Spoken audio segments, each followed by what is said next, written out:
Hello and welcome back to the Stronghold. I'm the Magi and welcome to Midweek Magic, where I want you to grow your collection by winning 2 free rare or better ICRs each and every week.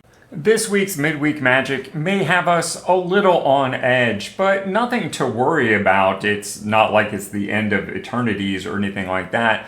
We're going to be discussing a simple deck building technique by combining cards from your starter deck that line up strategically and mechanically with new cards from, in this case, Edge of Eternities.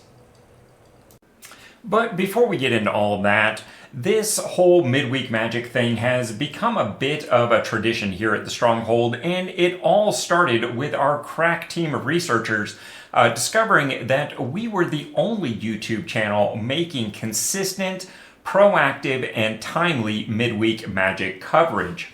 And here we are years later, and it appears that we're still the only ones out there doing it for the budget community. So be sure to subscribe to the Planeswalker Stronghold so that we can be here for you every chance we get. Now, what were we talking about? Oh yeah, right. It really doesn't matter if you're a new player with a small collection in total, or if you're just smart and following the plan and haven't compulsively opened your Edge of Eternities packs. You haven't been able to draft the new set yet. So odds are you're coming into this week's Midweek Magic with very limited resources, and that's what this simple deck building method is all about.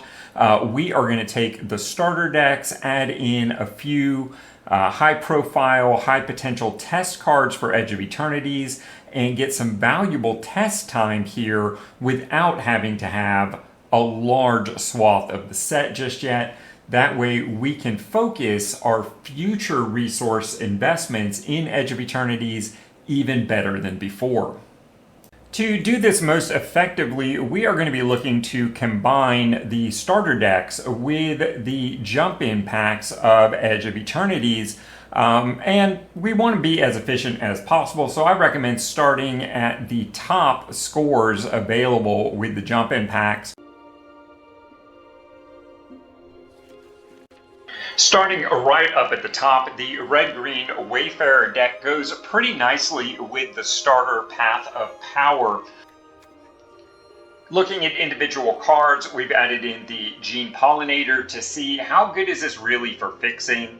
Zookeeper Mechan, of course, is a 2-drop that blocks pretty effectively, becomes a late-game threat when you have enough mana, and helps you ramp into your bigger creatures. Galactic Wayfarer may be the best green common in the set, and we're here to find out. A 3/3 body for 3 that also brings a lander token seems really good.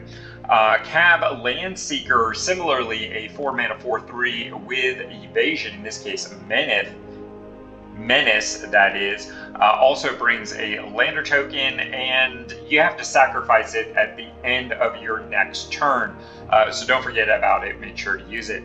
Mightform Harmonizer is one of those rares available from Jump In, a 4-mana 4/4, also warps for 3 mana. Landfall, whenever a land you control enters, double the power of target creature you control until end of turn. So if you get double landfall triggers, you can either double the power of a creature twice, or you can hit 2 individual creatures for a double threat. And speaking of threats, Glacier Godmaw, a 7-mana 6/6 Leviathan with the trample. When it enters, you create a lander token. It landfalls, and creatures you control get +1/+1, gain vigilance and haste until end of turn. Pretty nice that this does give itself haste, potentially off of a landfall trigger. You just have to be positioned to do it.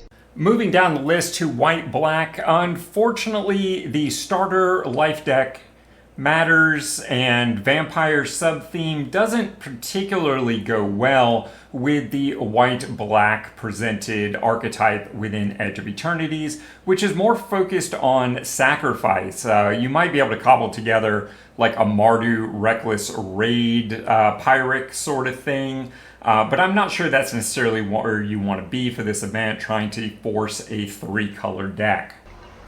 But Blue-Green's Land Matters theme fits very nicely with the Learn from the Land starter deck. And our key focus cards in this deck is going to be Close Encounter. This is one of those fight spells that has so much upside potential. The Terra Botanist, a 2-mana 2/3 with a landfall that gains you a life. 2 drops of plenty. A Biomechan Engineer, a Simic 2/2.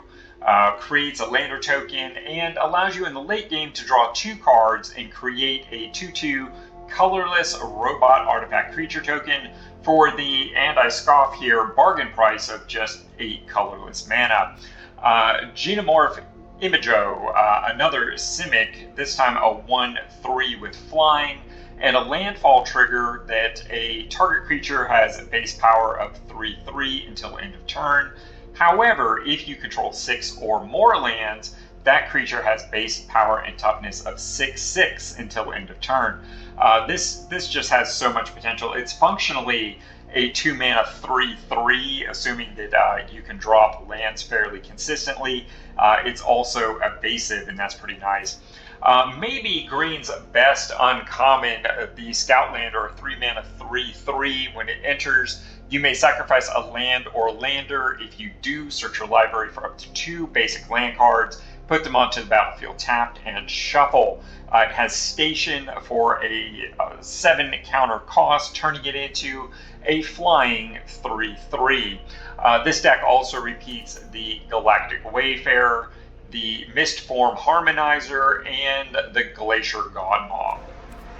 Our third deck this week combines the red-white Legion deck from the starters with the red-white Stations theme from the Jump-In Edge of Eternities.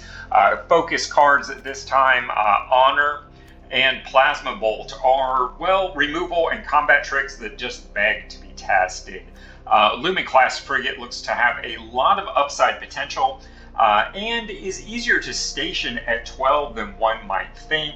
Even just stationing it for 2 and giving the rest of your go-wide body here in this deck a Lord effect of +1/+1 is pretty nice.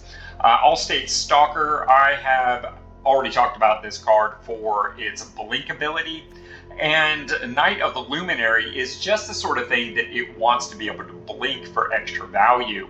And of course, the Auxiliary Booster, one of these cards that comes down a little bit late, but a 5-mana 3/4 with flying is pretty good, especially when you can add the +1/+2 and flying to another creature when you need to.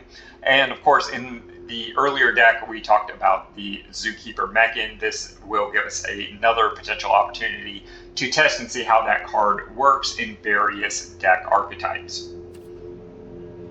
So there are my thoughts, guys, on how to most effectively blast off into this midweek Magic and not only get 2 rare or better ICRs, but also to do some focus testing with those cards that are likely already showing up in your collection and deserve a little more attention. And hey, just in case you didn't catch all that, Matt would like you to know that the deck list that we discussed in this video is going to have a link down in the doobly-doo to take you over to Aetherhub, along with a link to any other alternative lists that you might wish to consider. He only asks that you give it a little thumbs up when you're over there checking out the deck list. And I plan on live playing this event on Wednesday at 11 a.m. over on my Twitch channel, so definitely stop in and check it out. Because the Stronghold is so much more than just a YouTube channel, and you can find links to all of our other social media outlets in our profile. because at the end of the day, we're all budget players. And as a community, we're stronger together. So like, comment, subscribe, follow, do all those things to show a little love. It's appreciated more than you know.